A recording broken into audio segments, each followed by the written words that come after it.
네, 안녕하세요, 청취자님. 오늘은 고려 말 그 격동의 시대를 살았던 두 거인 정몽주와 정도전에 대해 보내주신 자료들을 바탕으로 좀 깊이 이야기 나눠볼까 합니다. 네, 안녕하세요. 정몽주와 정도전, 정말 흥미로운 인물들이죠. 그렇죠. 흔히 뭐 충신대, 혁명가 이런 구도로 많이들 아시는데 그 이면에 숨겨진 이야기들, 비슷한 목표를 가졌지만 결국 다른 길을 걸었던 이 두 사람의 생각을 한번 따라가 보죠. 네, 오늘 살펴볼 자료들이 주로 정몽주, 정도전을 비교 분석한 글들이랑 또 한국사 교재 일부 내용인데요. 이걸 통해서 우리가 던져볼 질문은 이거죠. 정몽주는 왜 끝까지 고려를 지키려 했을까? 음. 그리고 정도전은 왜 새로운 나라를 세우려고 했을까? 네, 맞아요. 단순히 충신이다, 혁명가다 이런 딱지를 넘어서 그 선택 뒤에 숨겨진 어떤 신념, 또 고민들 이런 걸 들여다보는 게 오늘 저희의 목표라고 할 수 있겠습니다. 좋습니다. 그럼 바로 본론으로 한번 들어가 볼까요? 네, 흥미로운 게 사실 두 사람의 출발점은 상당히 비슷했다고 하죠. 보내주신 교재 내용에도 그 점이 딱 나와 있고요. 그렇습니다. 둘 다 당시에 이제 막 떠오르던 성리학, 이걸 깊게 공부한 지식인들이었잖아요. 근데 이 성리학이라는 게 단순히 책상머리 학문이 아니라 뭐랄까 국가 운영이나 사회 질서에 대한 어떤 새로운 기준 같은 거였거든요. 그렇죠. 당시 고려 말 상황이 뭐 권문세족들 횡포 심했지, 왜구나 홍건적 침입 계속되지, 정말 혼란스러웠으니까요. 네.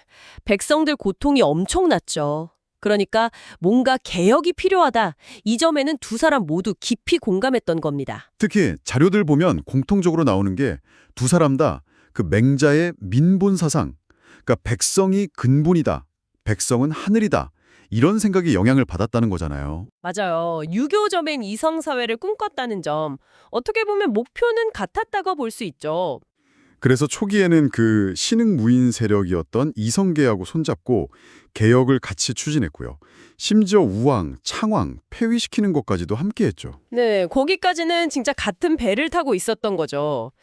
그런데 결정적인 갈림길에 딱 서게 됩니다. 아, 그 갈림길이 바로? 네, 바로 고려라는 이 기존의 틀, 이걸 유지하면서 문제를 풀 거냐, 아니면 이 틀 자체를 그냥 깨버리고 완전히 새로운 판을 짤 거냐, 이 문제 앞에서였죠.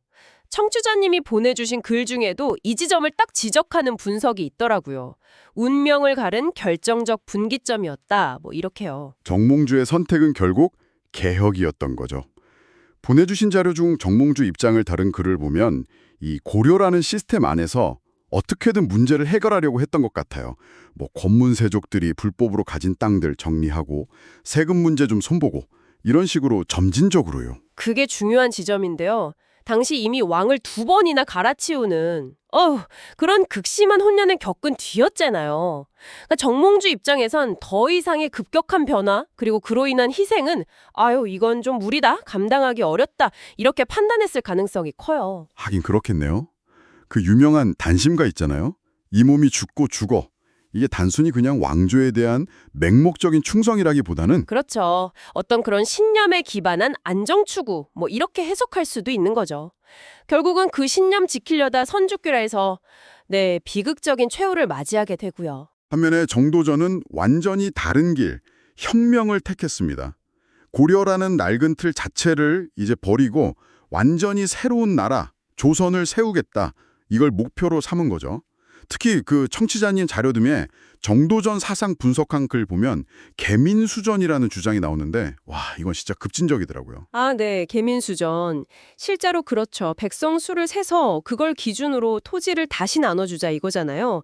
이건 그냥 단순한 토지 개혁이 아니라 그 당시 고려 지배층의 근간이었던 토지 소요 구조 자체를 흔드는, 어떻게 보면 부정하는 그런 혁명적인 발상이었어요. 그러니까 기존 기득권하고는 타협 안 하겠다.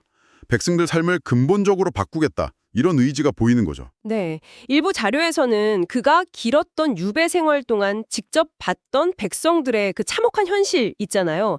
그게 이런 급진적인 생각을 만드는데 큰 영향을 줬을 거다. 이렇게 분석하기도 하더라고요. 그렇군요. 그리고 정도전은 그냥 사상가가 아니라 실제로 조선이라는 새 나라의 밑그림을 그린 설계자였잖아요. 경복궁 이름 짓고 여러 제도 만들고 맞습니다. 정말 구체적으로 새 나라의 청사진을 그려나갔죠. 이렇게 딱 놓고 보면 정몽주는 어떤 원칙과 안정을 중요하게 생각했던 보수적 개혁가, 정도전은 결과를 통해 세상을 바꾸려 했던 진보적 혁명가, 뭐 이렇게 요약해 볼 수도 있겠네요. 네, 뭐 그렇게 볼 수 있겠죠. 물론 이것도 너무 단순화하는 걸 수도 있지만요. 청취자님, 이 두 인물의 선택, 이게 참 오늘날 우리에게도 깊은 질문을 던지는 것 같아요. 사회를 변화시키려고 할 때 말이죠. 기존 질서 안에서 점진적으로 개선하는 게 맞을까? 아니면 아예 근본적인 틀을 확 바꿔야 하는 걸까? 참 어려운 질문이죠. 네. 중요한 건 두 사람 모두 각자의 방식으로 그 시대의 문제를 해결하려고 정말 치열하게 고민했던 비범한 인물들이었다는 점인 것 같아요. 보내주신 자료들을 쭉 종합해 보면 방법은 달랐지만 결국 지향점은 백성들이 좀 안정된 삶을 누리는 사회, 뭐 이런 공통점도 분명히 있고요. 1392년에 정몽주가 선주교에서 피살되고 곧바로 조선이 건국되죠. 근데 이게 역사의 아이러니라고 해야 할까요? 청취자님이 보내주신 비교 분석 자료에서도 딱 지적하듯이 정도전이 설계한 그 조선의 여러 정책들 안에 사실은 정몽주가 주장했던 내용들, 예를 들면 친명 외교라던가 성리학 이념 강화 같은 것들이 꽤 많이 반영되어 있다는 거예요. 흥미로운 지점이죠. 정말 그래요. 서로 다른 길을 걸었지만 그 고민의 결과물들이 어떤 식으로든 이어지고 영향을 미친 거죠. 여기서 마지막으로 청취자님께 한번 이런 질문을 던져보고 싶어요. 만약에 정몽주가 살아남아서 그의 방식대로 개혁을 계속 추진했다면 고려는 다시 살아날 수 있었을까요? 아, 그건 정말 아니면 당시 상황에서는 정도전의 혁명만이 유일한 길이었을까요? 글쎄요. 그 답은 뭐 역사에 만약이라는 건 없으니까요. 오롯이 청취자 여러분 각자의 몫으로 한번 남겨둬야 할 것 같습니다. 네.